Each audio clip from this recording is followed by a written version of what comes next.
సిద్దిపేట జిల్లా హుస్నాబాద్ పట్టణంలోని పలు వార్డుల్లో మంత్రి పొన్నం ప్రభాకర్ మున్సిపల్ ఎన్నికల ప్రచారం నిర్వహించారు.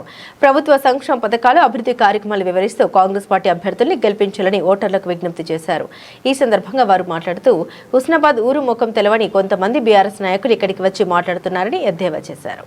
11వ తారీఖున జరిగే ఎన్నికల్లో 20 వార్డుల్లో కాంగ్రెస్ పార్టీ చేతి గుర్తుపై పోటీ చేస్తున్న అభ్యర్థులను గెలిపియమని మీ అందరూ కూడా హృదయపూర్వకంగా 2 చేతులు జోడించి నమస్కారం చేస్తా ఉన్నా. ఆశీర్వచనంతో ఒకసారి శాసనసభ్యుడికి ఎన్నికైతే ఒక పార్టీ సీనియర్ కర్త అయిన నాకు తెలంగాణ ప్రభుత్వంలో రాష్ట్ర మంత్రిగా మీ అందరి ఆశీర్వచనంతో వచ్చింది. మీ ఆశీర్వచనంతో మంత్రి అయిన తర్వాత గతంలో ఎంపీగా ఉన్నప్పుడు కూడా నిన్న కూడా ముఖ్యమంత్రి గారు చెప్పినారు, పొన్నం ప్రభాకర్ ఒక్కసారి ఎంపీగా చేసి పంపితే తెలంగాణ కోసం పార్లమెంటులో కొట్లాడి తెలంగాణ తెచ్చినటువంటి వాడు పొన్నం ప్రభాకర్ అని చెప్పిన ముఖ్యమంత్రి గారు. ఇలా మీ ఆశీర్వచనంతో ఎమ్మెల్యే మంత్రి అయిన తర్వాత హుస్నాబాద్ సంబంధించి చాలా మంది మాట్లాడుతూ ఉన్నారు.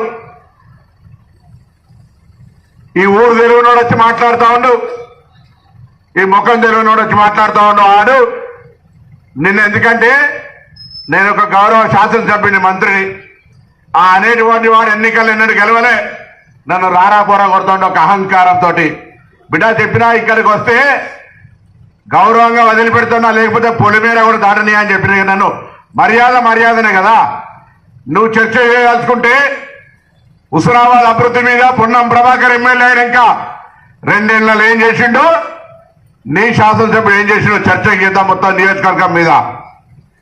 ఇలా నేను చెప్తా ఉన్నా ధైర్యంగా నా యొక్క నియోజకవర్గ ప్రజల్ని, గతంలో సిద్దిపేట అంటే ఎట్లుండేనో, కరీంనగర్ అంటే ఏందో, హుస్నాబాద్ అంటే ఏందో, వరంగల్ అంటే ఏందో అంతకంటే పెద్దగా చేసేటువంటి ఆలోచనతో చేస్తా ఉన్నా. ఇప్పటికి ఆసుపత్రి చేసినాం. ఇక్కడ నుంచి మనం పుట్టుగా తల్లి కడుపు పేగు మనకి ఎట్లా సంబంధమో కరీంనగర్ తోటి అటువంటి సంబంధం ఉంది హుస్నాబాద్ కు. ఎవరు రాజకీయం చేసినా ఏం మాట్లాడినా కరీంనగర్ హుస్నాబాద్ తల్లి బిడ్డల్లాగా. అటువంటి హుస్నాబాద్ ను బలవంతంగా ప్రజల అభిష్టానికి వ్యతిరేకంగా సిద్దిపేటలో కలిపినప్పటికీ భవిష్యత్తు జిల్లా పునర్వ్యవస్థీకరణ జరిగినప్పుడు ఈ హుస్నాబాద్ ను కరీంనగర్ కలుపుతాం అనేటువంటి మాట మీ అందరి సాక్షిగా ఆనాటి పిసిసి అధ్యక్షుడు రేవంత్ రెడ్డి గారికి చెప్పారు. దాన్ని అమలు చేసే బాధ్యత ఈ శాసనసభ్యుడిగా నాది. ఇండస్ట్రియల్ పార్క్ పెడతా ఉన్నాం.